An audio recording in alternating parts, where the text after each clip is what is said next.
हरे कृष्ण। पांचों पांडवों में आखिर कौन था द्रौपदी का सच्चा प्रेम? क्या द्रौपदी करती थी सबसे समान प्रेम? राजा द्रुपद की पुत्री द्रौपदी ने 5 पांडवों युधिष्ठिर, अर्जुन, भीम, नकुल और सहदेव से विवाह किया था। द्रौपदी इन 5 पांडवों में से सबसे ज़्यादा प्रेम अर्जुन को करती थी, लेकिन अपनी अन्य पत्नी सुभद्रा पर एकाधिकार से अर्जुन को शांति मिलती थी। दूसरी ओर पांडवों में भीम ही एकमात्र ऐसे पांडव थे जो कि द्रौपदी से सर्वाधिक प्रेम करते थे।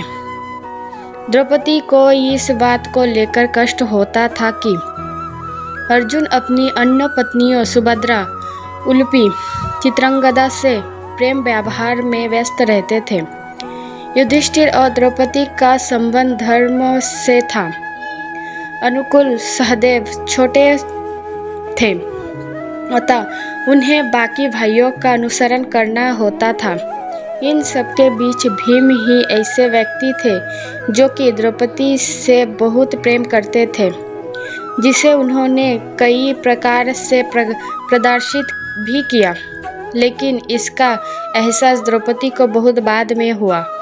इस संबंध में अन्य कथा जानने के लिए भीम द्रौपदी को सबसे ज़्यादा प्रेम करते थे और उन्होंने द्रौपदी का हर कदम पर साथ दिया था। साथ ही वह द्रौपदी की हर इच्छा की पूर्ति करते थे।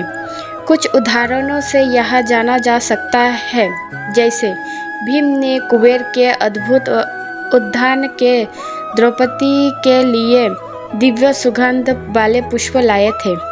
भीम ने मत्स्यवश के राजा कीचक का वध किया क्योंकि उसने द्रौपदी के साथ दुर्व्यवहार किया था। वनवास के दौरान घने जंगल में भीम द्रौपदी को अपने भुजाओं में उठाकर चलते थे, इससे उसे चलने में कष्ट हो। भीम ने ही द्रौपदी चिरहरण के बाद 100 कौरवों का अंत करने का वचन लिया।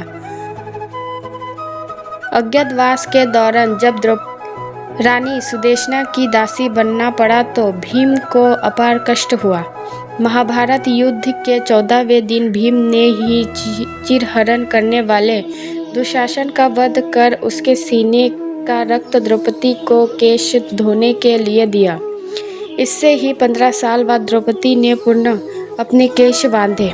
इस तरह हमने देखा कि द्रौपदी के लिए भीम ने बहुत से ऐसे कार्य किए जिससे यह पता चलता है कि वे द्रौपदी का कितना ध्यान रखते हैं। राधे राधे।